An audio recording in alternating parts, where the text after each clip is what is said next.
Hello everybody. Thanks for joining the show. I am Benjamin, account executive with meshCloud, and I'm happy to be the host for today's meshStack live demo. meshStack is a cloud foundation platform that enables organizations actively manage their cloud activities, as well as accelerate software delivery performance through a self-service developer experience. So in general, meshStack serves two types of teams. First and foremost, the cloud management team that can keep actively tracking their activities, as well as integrating public or private cloud providers, defining landing zones, as well as offering additional services as standardized building blocks. And on the other hand, it's the cloud or the application development team that can provision cloud resources and services completely on their own. So you can see the starting screen from the meshStack platform, and I'm currently logged in as part of the cloud management team, which is indicated by the admin area button over here and all of the admin functionalities on the left side. And before we go on with the demo, I would like to show you around, give you the first impression, what information is available in the starting screen and within the dashboards. So first and foremost, it's relevant to understand the current situation and development of all your activities throughout the month. So you can see the number of tenants that are currently active and the development, the financials behind that, obviously the users that are currently using the system, as well as some compliance-related topics like policy violations. And you can see also the involvement of projects over time and the most recently or most relevant actions that have to be done by the cloud management team right in the starting screen. Just interesting to mention at this point, policy violations does not mean that there are actually policies violated within the cloud provider environment, but it's really the policies that are active within our meshStack platform environment. But we will come to that later. As a first site, I would like to introduce you to our cloud universe, which represents part of our mesh model and is a good starting point to understand the organizational hierarchy within meshStack. So you can see that we have kind of overarching organizational hierarchy represented in workspaces, projects, and tenants. So a workspace represents an IT product, just name it like an application itself. And within one workspace, an application workspace, there are residing several projects, and these are representing, for example, a development stage, a productive environment. So anything that you can think of can be integrated and defines the subset of the workspace of the application area. Last but most certainly not least, within projects, there are tenants. And if we talk about tenants, we mean a specific instance at a cloud provider. So it can be an Azure subscription, can be an AWS account, but it also can be a GCP project. So this is all mentioned as a whole as a tenant. And you can see with this blue border here that those tenants are actually residing in the cloud provider space. So this is actually happening at the cloud provider side, and workspaces and projects are managed within the meshStack platform. And for sure, you have users organized in users group who will then have access to certain workspaces, projects, and tenants, depending on the types of work that they are doing. For example, I can just look up a specific person within the meshStack model and can see that this is myself. And I'm right now related to a couple of workspaces, a couple of projects, and active tenants. You can do all the other way around by, I'll just give you one example, which is here, the Liquid mobile app. You could have searched it also via the search function here. And there you can see what kind of users, user groups, projects, and tenants are related to that specific workspace. We will come to that in a bit. The next interesting view is an overview about your active tenants. You can see what kind of cloud providers are integrated in the platform right now and what's the involvement over time. And you can also see the percentage of a whole representing all your cloud environments. You will be shown the newly created tenants over here and can see what kinds of tenants are already managed within meshStack and what tenants are not managed within meshStack. This would be a good starting point to look out for all the unmanaged tenants to include them in your organizational platform over here. Also, last but most certainly not least, you are provided with information about the usage of several landing zones, but we will also come back to that in a bit. Next relevant information, as always, is the current cost situation and the evolvement over time. So you can always see what costs are occurring within your cloud providers' environments and the top 5 of most expensive projects, so that you can have possibility a closer look to that and see if there are any reasons for the cost explosion or the high costs over here. And as always, we want to give you the most relevant activities and actions right on the fly, so you can see if there are any payment method issues within that environment. You can also see the integrated or the involved users over time. Could see directly what kind of users are using the meshStack platform. And if there, what I told in the beginning, are any compliance policy violations within our platform. As a last interesting point of view, we want to give you an overview about the additional services that I mentioned in the beginning and how they also evolve over time. So this would be the most relevant information just right from the beginning when you log into the platform. Are there any questions in regard to the starting page and the overview information potentially right now? Just having a look on the specific chats. Okay, perfect. Doesn't seem that there's anything unclear. So let's get on with some more information. And before I run you through the most relevant possibilities to administer the Cloud Foundation platform, I would like to show you how easy it is for development teams to get access to a specific workspace and actually create projects and define additional services completely on their own if they are authorized or allowed to. That's great. So I have talked about 2 sides of teams. We have seen now the admin area, and the application development team view would be the workspace area. And for now, for that, I'm switching into the workspace of the Liquid mobile app. We have seen that in the beginning.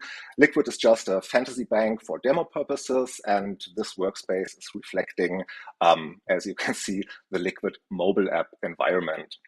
And before we go through all the information that is shown here, I'm just starting the workflow with creating a new project. So this will be done over here. When I want to create a new project, meaning a development stage, let's take the example that I'm a new development team lead and I'm advised to work on another or a new development environment within the Liquid mobile app workspace. For these reasons, I'm choosing a name, new dev stage, which gets an identifier. There's a preset or we use tags to consistently give meta tag information to projects, workspaces. Anything that is mentioned or is managed within meshStack is always related on consistent tagging, on policies, and the interaction between the mesh models or the mesh objects. So in this case, I need to provide information who is the actual administrative owner of this project. This is a preset of an admin, but you can choose whatever fits your organizational structure. And we have to choose if this is a development environment, a test, QA, production. These are presets that I can choose, which are provided by the cloud management team. For our small example, I'm choosing a development stage tag. Say, okay, the data that we are right now working on is public. And for new testing purposes and new development instance, I could clearly say that I'm working in the R&D department, whatever fits your purposes. Last step in this view is we have to decide for a landing zone family. And for this, as I'm developing, or we are developing cloud native, I'm choosing a cloud native landing zone family. as you can see over here, creating new projects, workspaces, anything that has to be created by either the cloud management team or the application team is always established via a very quick and easy 4 to 5 step wizard process. The next important information is the billing information. Potentially most of you know that the cloud is pay-per-use, so as long or as soon as somebody gets the full authority to develop stuff in the cloud, choose services, then there will cost occur. And it's not only important to have an authorized budget or a cost center that is aware that somebody is causing costs in their regard. We believe it's also very important to give not only a self-service way of creating new tenants with a cloud provider, but really making the development teams aware that they need to work against a specific budget or cost center. So these are predefined budgets that the cloud management team defined that I can choose from the developer perspective, and I'm always going for the big money. The next step is obviously sometimes, or in a specific stage, you want to have cloud resources at a specific environment. There's a marketplace provider predefined, which is an internal provider and is able to provide all the additional services that we will see in a later stage of the demo. For now, and to keep the demo consistent, I'm just choosing for an Azure cloud provider. And going next, and in the next stage, I have to tell what kind of landing zone I'm choosing, or I have to choose what kind of landing zone is fitting to my needs. Here in this stage, you can see that I'm authorized to choose a development landing zone. This is a new zone that I used for demo preparation, and it's also development tagged as a development instance. But you can see the last one in the list is not available for me, which is marked over here, because it doesn't fit into the consistent tagging system that is implemented in the meshStack production environment. So if I'm tagged as a development person, I never ever can choose a production environment. So for this time, I'm choosing an Azure development environment and have now the so-called building blocks option to choose as additional services that I might need for my development purposes. For the sake of the demo, I'm just choosing here an additional Azure Cosmos database, can say done, and go to the next screen. So now we have created, I would say, the technical environment and need to obviously invite users. As I'm the new development team lead in this specific case, I'm adding myself with the role of the project admin. That means I have full authority on reading, seeing everything, and creating everything. I have another team member, which is Daniela, who is more or less working full-time on this project. So I want her to have project user rights, being able to do everything in the project. And lucky us, we have another intern is joining our team, which is called Johannes. And as the intern, obviously, is more or less being there to learn about how we create projects and how development is taking place. We want to give him a project reader role. And as the internship will end in the end of this year, I can proactively define when the user role will be taken away from that specific person.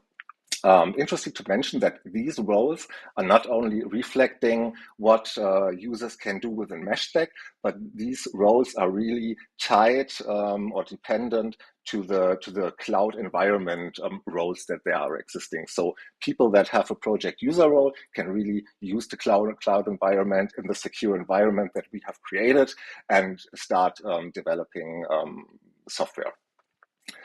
When I'm done with the user management, I'm hitting next and can see what I've actually right now created.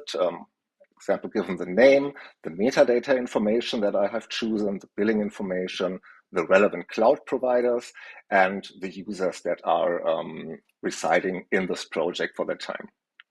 If I would push the button create project right now, then meshStack would leverage Terraform to automatically initialize the cloud provider subscription with a security baseline landing zone, as well as additional modularized Terraform scripts to implement the additional Cosmos database that I have just chosen.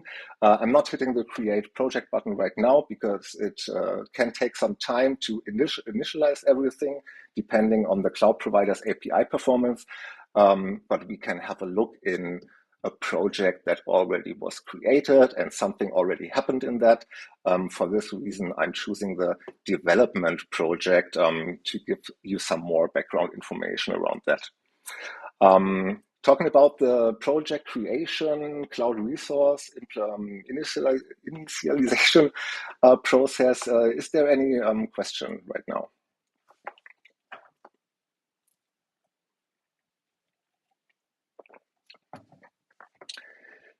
Not right now as it seems, which can be good or can be bad. We'll see later on. Okay, perfect. Talk about the information that I get when looking into a project level at itself. You can see that the project has the types of tags that I have chosen or another person has chosen, making sure that the confidentiality of data is public in this regard. We have a related cost center. It's mentioned that it's a development stage. So every metadata information that I have actually created or implemented when creating the project will be mentioned there. And you can see that already 2 cloud provider tenants are active within this project, meaning one at Azure and one at GCP. As a developer, we don't want you to log into the meshStack platform. So if the cloud provider, if the cloud management team or the team lead of a development team has integrated a new project, a new tenant, you could always go to the console access and directly jump into the Azure portal so that you can start developing directly in the Azure portal and not being dependent on ourselves or on meshStack as a whole. We can see what relevant building blocks have been integrated in the project. In this scenario, it's a document storage, it's a VNet, and another VNet. This one is always also already created completely.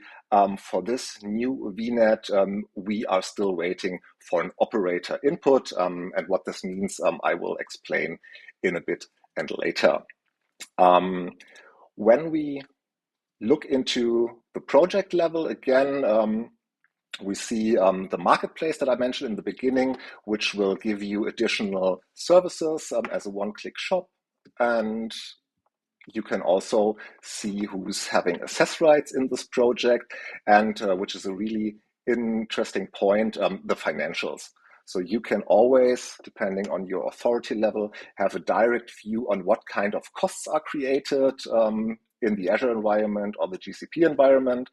And for the sake of the demo, I'm jumping into the chargeback statement, where you can directly see what costs have occurred in the computing area. But as you are, as a cloud management team, offering the platform and the services to your internal teams, the development teams, you are able to define a specific platform usage fee, for example. And this is all integrated and established automatically with the specific payment methods behind. This would be just a view on the project level. And as you could already see, meshStack is always built up very consistently. So we want to have the same kind of information, the same kind of steering possibilities on a workspace level, project level, to make it convenient for you to use the system.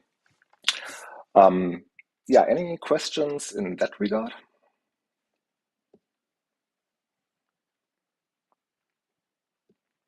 Nope, doesn't seem so.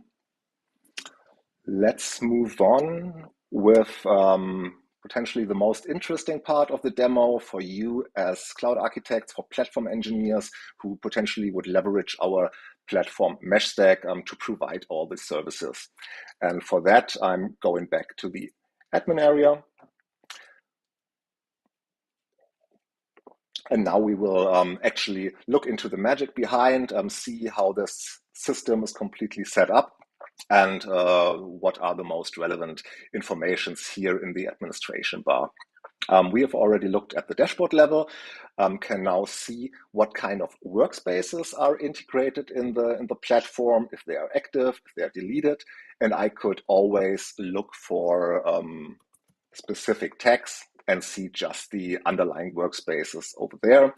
And over here, you could, as a cloud management team, also create a new workspace, as I promised, with the same kind of easy step-by-step wizard information. Same goes for projects.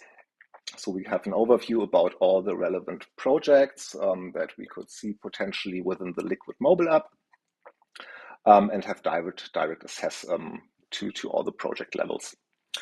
The last section of the organizational part would be the organization tags. And I said in the beginning, tags are used not only to have a clear overview, a consistent possibility to look and report, but tags are defining the dependency between mesh objects, which is a workspace, a project, tenant, but it can also be, as you see, a landing zone or a payment method. So we have the concept of different kind of mesh objects that are having a relation against each other, and we use tagging to make sure that only combinations are allowed that should be allowed.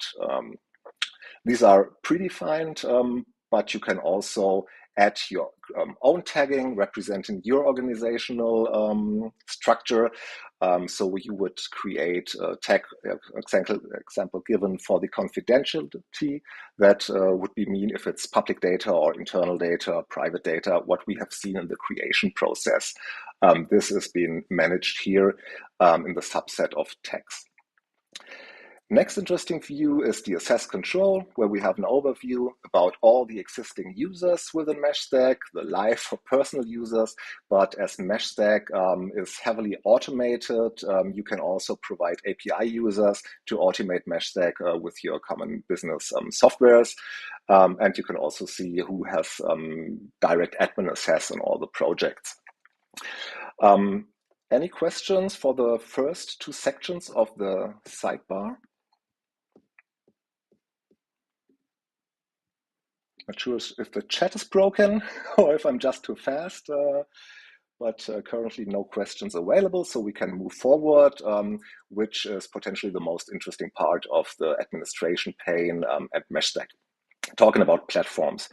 As I said in the beginning, meshStack is a good choice for cloud management teams to integrate platforms.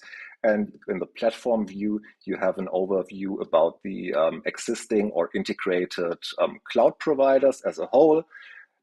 Same goes for here. If you want to create or integrate a new platform, it's an easy four-step wizard.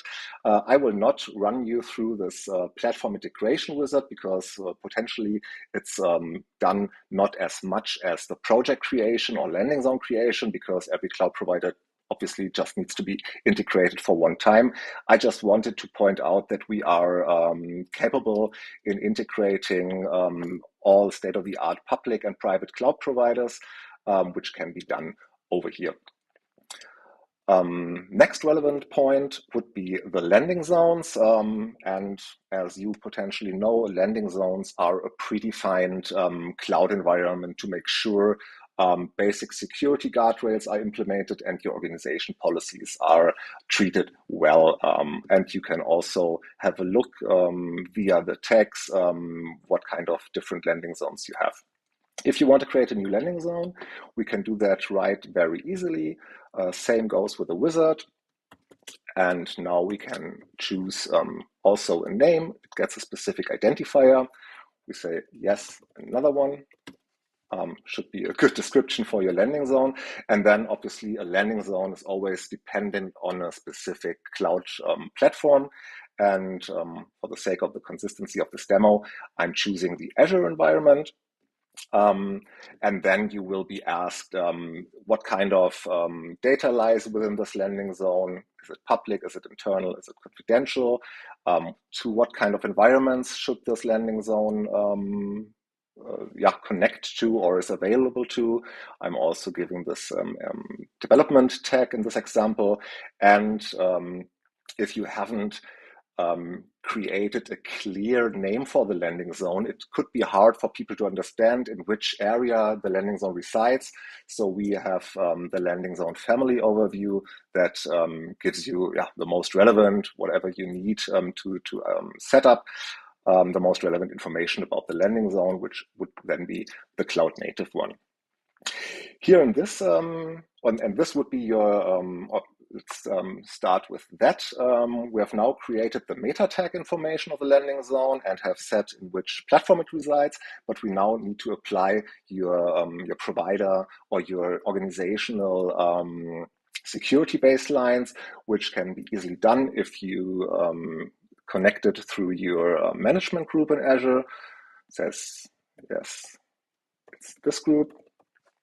And then your basic policies will be applied when rolling out the landing zone. And last but most certainly not least, if you want not only to have a secure baseline landing zone, but offer those called additional building blocks, you can easily do it with choosing at building blocks, and can then choose of a subset of already integrated and existing landing zones that you can see over here, like the Cosmos DB we have seen, the Azure networking,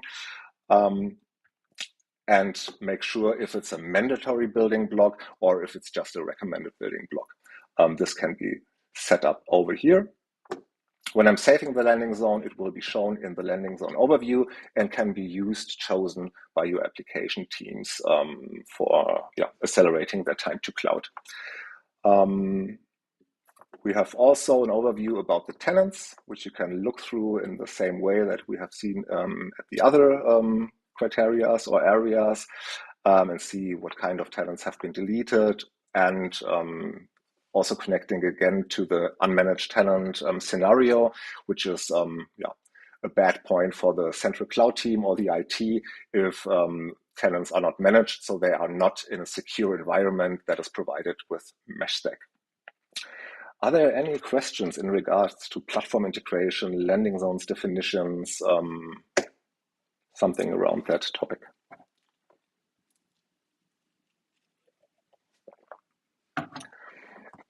It doesn't seem so. Okay, so let's move on to the marketplace section, where you can define and offer those additional services, meaning building blocks. And we have the same overview information about all the existing building blocks that somebody has created. Can look through that in the tag section. If you want to create a new building block, that's going to happen in the definition section. So you see right now, these are all the already integrated building blocks. Most of them are integrated automatically with Terraform scripts, but you can also offer an additional building block with a manual integration step.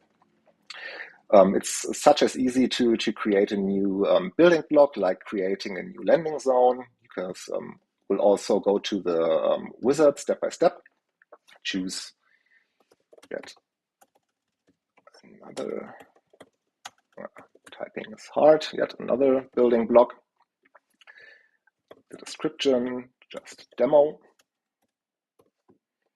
And you can use a fancy picture. We really like the analogy of Lego building blocks, so we use that picture, but you can always choose another picture that is suiting you well and gives a good explanation about the building block itself. For the next stage, you also need to define the kind of platform that the building block resides in or is available for the development team. You can choose if it can be chosen multiple times or just once. And the integration type. When you choose integration type Terraform, it's same as easy. You will just enter up your Terraform version that you're using. You link it to your Git repository. And go a step further. If there are any dependencies between building blocks, you can update them here. In this scenario, we don't need it. And we can have specific kinds of inputs also. So for example, we have seen a VNet that is waiting for an operator input. In that specific case, the VNet would be provided as a manual building block. So there has to be done something. For the VNet, it's important to have the understanding of the size. So you would define as an input a specific size of the VNet, and the output, for example, would be the relevant IP range for that.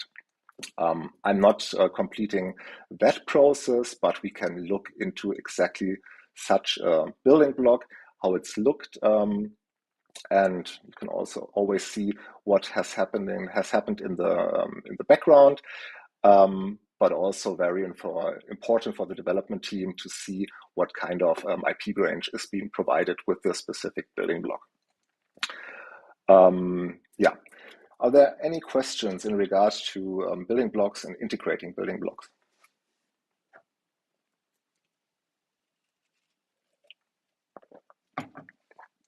Okay, not for now. So yeah, there is a question. Well, so as you saw, so we have a question if all the building blocks are in Terraform, or it can be also be a specific vendor-related structure. I would say honestly, I'm not sure exactly what types of vendor-specific structures can be used, but I'm going to take this question with me and provide you with the information. So potentially you can just sync with me on LinkedIn, or also choose a contact form on our website. But seeing your name, I will contact you right after the demo to clarify the question, if that's okay.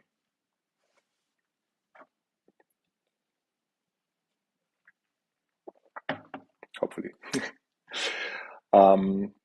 Okay, if there are no further questions in regard to building blocks, I would like to jump into the FinOps section, where everything that is related to financial topics is mentioned here. As I said in the beginning, we have to define certain budgets or cost centers, not only to make the development teams aware of that they have costs occurring and they need to have a budget to pay that, but also to keep track of really all the cost consumptions and the cost development over time.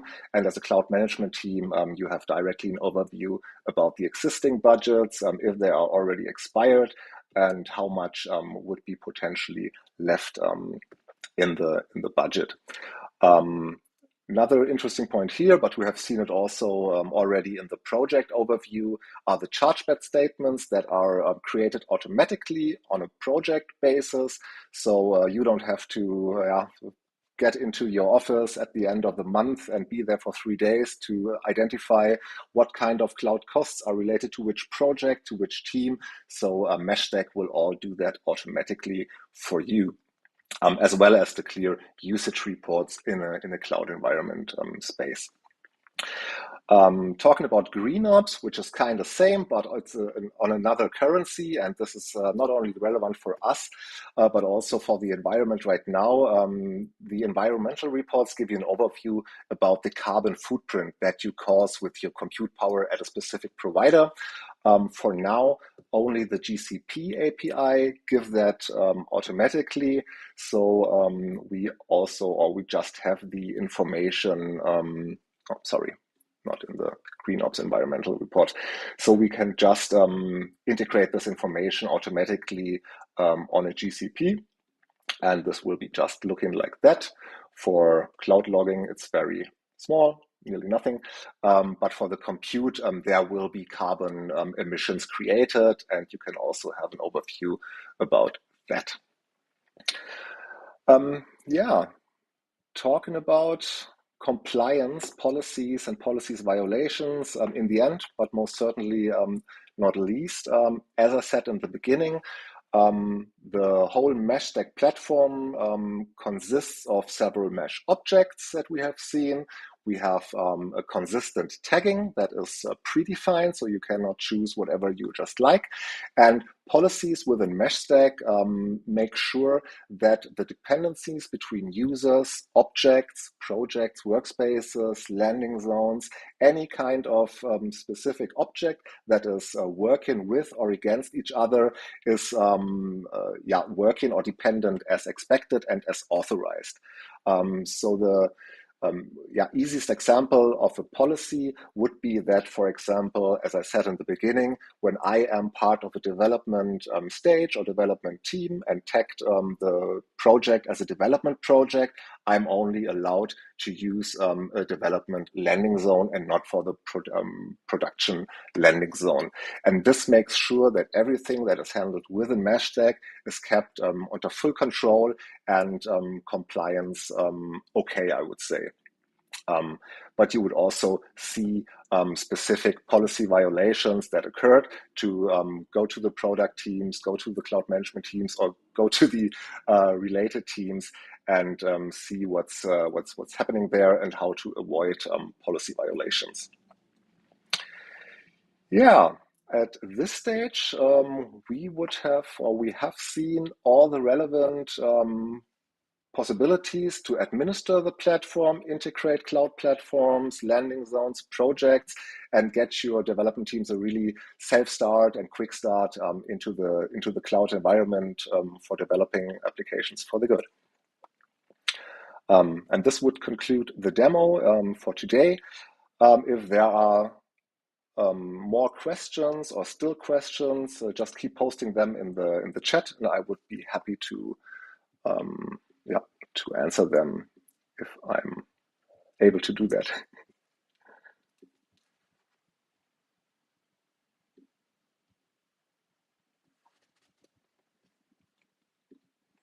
So it seems that there are no further questions occurring. Yep, thanks everybody who was joining the call. Just as a last question of my side, I'm just posting a small form in the chats. So we would be very glad if you could use the form and tell us what you liked about the demo, what you haven't seen and would be interested to. Always good to have information, what we can do better in the project or what we can do better in the product demonstration. But for that, really thanking you for your time, for your interest, and wishing you a great day, hopefully not as rainy as it is in Frankfurt. Thank you very much, everybody.